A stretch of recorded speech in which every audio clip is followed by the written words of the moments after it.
네, 여러분 안녕하세요. 뉴스입니다. 박병석 국회의장의 임기가 이번 달로 마무리되는 가운데 차기 국회의장에 누가 선출될 것인가에 대한 관심이 뜨겁습니다. 국회의장이 역할이 얼마나 소중한지 우리는 그동안 여러 차례의 경험을 했고, 특히 이번 검찰개혁 입법안을 두고 국회의장이 가진 권한이 얼마나 중요하고 크다는 것을 다시 한번 알게 됐습니다. 박병석이 진정으로 국민을 위한 의장 역할을 충실히 했다라면 이번 검찰개혁이 이렇듯 누더기 법안이 되지는 않았을 것입니다. 해서 차기 의장에 누가 선출될 것인가는 초미의 관심사입니다. 특히 윤석열 일당들이 정권을 잡았기 때문에 독재를 막기 위해서라도 반드시 이 국회의장과 법사위원장 자리만큼은 중심을 정확하게 잡을 수 있는 그런 인물이 선출이 되어야 합니다. 그만큼 막중한 자리죠. 현재 국회에서는 최다선 의원이 국회의장직을 맡는 관례가 있습니다. 해서 그동안 언급됐던 사람이 민주당에서는 5선의 김진표 의원, 그리고 5선의 이상민 의원 등이 거론이 됐었는데, 굳이 말씀드리지 않아도 절대 신뢰할 수 없는 인물들이죠. 그런 가운데 5선 의원인 조정식 의원이 본인이 국회의장직을 해보겠노라며 오늘 출마 기자회견을 가졌습니다. 나이로는 김진표 의원이 75세, 그리고 이상민 의원이 64세, 조정식 의원이 59세, 가장 젊습니다. 조정식 의원은 기자회견에서 개혁국회, 민생국회를 위해 저의 모든 것을 바치겠다. 입법부 수장으로서 윤석열 정부의 독주를 막고 성과를 주도하는 국회의장이 되겠다라며 출마 의지를 밝혔습니다. 그러면서 국회의장이 되더라도 저 조정식은 민주당의 일원임을 잊지 않을 것이다. 민주당 정신을 근본에 두고 국회의장직을 수행할 것이다. 당선되자마자 국민 다수가 반대하는 청와대 용산 이전을 강행하더니 여야가 합의한 검찰개혁 법안은 윤석열 말 한마디에 휴지 조각이 됐다. 검찰과학의 상징 한동훈으로 대표되는 윤석열 초대 내각은 역대 최악의 인사참사로 얼룩이 지고 있다. 문재인, 이재명, 유시민을 비롯해서 민주당과 민주진보 진영을 겨냥한 굴절된 정치 보복도 본격화되고 있다. 정권 출범부터 윤석열 정권 5년은 이명박근혜 정권 때보다 더 엄혹한 시절이 될 것이라는 국민적 우려가 커지고 있다.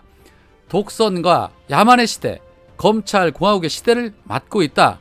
윤석열 정권에 맞서 국민과 민주주의를 지킬 민주당의 가장 강력한 무기는 바로 국회다. 젊고 개혁적이며 민주당 정신을 온전히 지켜온 유능한 중진 정치인이 후반기 국회의장이 돼야 한다. 저 조정식은 민주당 5선 이상 국회의원 중에 젊고 개혁적인 인물이다. 새로운 국회의장상을 정립하겠다. 민주당과 함께 개혁과 민생 회복을 주도하는 개혁국회의장, 민생국회의장이 되겠다라고 강조했습니다. 그러면서 검찰개혁 완성을 하반기 국회 과제로 꼽았습니다. 물론 국회의장직은 당을 탈당해야 하고 무소속으로서 정치적 중립을 지켜야 합니다. 그러나 국민이 원하는 상식적인 중립이어야만이 인정받을 수 있는 것이지요. 박병석처럼 상황 노릇하면서 민주당이 만든 입법을 저들과 야합해서 자신의 입법으로 탈바꿈시키는 후한무치한 일은 용서받을 수 없는 일입니다. 해서 이번 국회의장은 조정식 의원이 반드시 돼야 합니다. 이상민, 김진표 같은 수박들에게 맡기면 윤석열의 독재를 국회가 맡기는커녕 오히려 윤석열 딱가리 노릇을 할 확률이 매우 높습니다. 민주당 의원들께서는 적극적으로 조정식 의원을 지지해야 할 것입니다. 자, 한편 이재명 후보가 자신의 출마식에서 진짜 도둑이 누구냐, 대장동에서 돈을 해먹은 집단이 누구냐, 도둑이 몽둥이를 들고 설치는 것을 적반하장이라고 한다. 제가 국민의힘에 적반무치당이라는 이름을 붙여주려고 한다라고 말한 바 있습니다. 틀린 말이 하나도 없지요. 대장동으로 대선 기간 내내 그렇게 시끄럽게 해놓고 선거 끝나니 너무 조용해졌죠. 왜냐? 본인들이 범인이기 때문에 그런 것입니다. 여튼 이재명 후보가 이렇듯 강한 표현을 쓴 것은 저들이 계속해서 이재명 후보를 공격하고 흔들면서 자신들의 죄를 숨기려 하기 때문에 그 진실을 알리기 위함입니다. 권성동은 오늘도 이재명 후보가 개항을에 출마한 것이 국회의원의 불체포 특권을 이용하려 한다면서 불체포 특권에 대한 개정안을 발의하겠다라고 입을 털었습니다. 매우 땡큐지요. 권성동이 이재명 후보를 겨냥하면 민주당은 윤석열을 겨냥하면 됩니다. 국회의원 불체포 특권과 대통령의 불소추 특권 모두 입법하면 됩니다. 국민들은 쌍수 들고 환영할 것이고 국임당은 발등을 찍는 꼴이 될 것입니다. 범죄자들이 아무런 죄의식 없이 특권 누리면서 법 위에 군림하는 것, 이제 더는 국민들이 좌시하지 않습니다. 힘센 자가 세상을 지배하는 것 같아도 그 힘센 자들은 결국 힘이 약한 일반 국민들에게 심판을 받는 것이 세상 이치입니다. 민주당은 불체포 특권 받고 레이스 대통령 불소추 특권 없애는 법안으로 맞받아치면 된다는 생각입니다.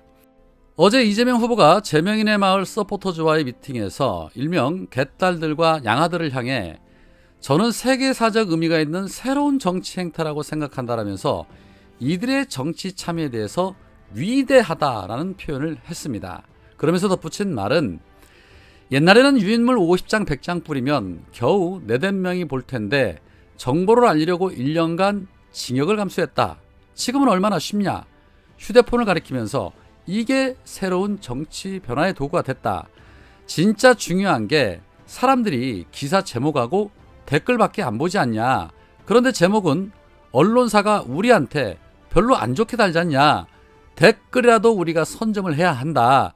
여러분들이 중요한 일들을 하고 있는 건데 최근에 좀 밀리지 않냐. 저쪽이 열심히 조직하는 것 같다. 그걸 이겨내는 것도 우리 민중의 집단이 해낼 수 있다. 저는 행정을 할 때도 작은 일을 동시에 많이 하자는 주의라며 티끌을 모으면 태산이 되더라. 여러분들이 일상적인 실천이나 작은 실천들, 옆에 약간 달라 보이는 분들을 우리가 포용해서 함께 나가는 것, 동지애를 발휘하는 것이 정말 중요한 일이다. 여러분은 제 위대한 동지들이다 라고 말했습니다. 개딸과 양아들이 정치권에 새로운 바람을 일으켰지요. 현재 민주당 분위기도 이들에 의해 빠르게 변화하고 있는 것이 사실입니다. 과거 집회 때와는 다르게 긍정적인 행사식의 자기 표현을 통해서 정치가 변하게 만들고 있는 것 사실입니다. 이들의 움직임에 많은 개이모, 개삼촌, 개할머니, 개할아버지 등 많은 시민들이 동조하고 있습니다. 지난 대선에서 패한 여러 가지 원인 중 가장 큰 원인은 바로 언론입니다. 99대 1 정도의 기울어진 언론 탓에 패한 원인이 큽니다. 진실 보도만 했더라도 상황은 달랐을 것입니다.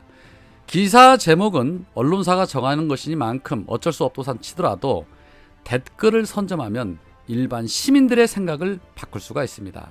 이제는 우리가 직접 행동하면 세상은 바뀝니다. 포털에 진실을 말하는 댓글을 쓰는 것이 곧 애국입니다.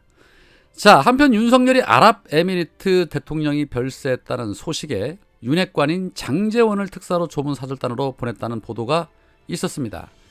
이에 많은 시민들의 반응은 그렇게 사람이 없냐라며 어떻게 장제원을 보낼 수 있냐라고 비판의 글들을 쏟아냈습니다. 다 그 밥에 그 나물이라 뭐 딱히 보낼 만한 사람이 과연 누가 있을까 싶습니다. 무엇을 기대하겠습니까? 사고나 안 치면 다행이지요. 안 그렇습니까? 오늘은 여기까지입니다. 고맙습니다.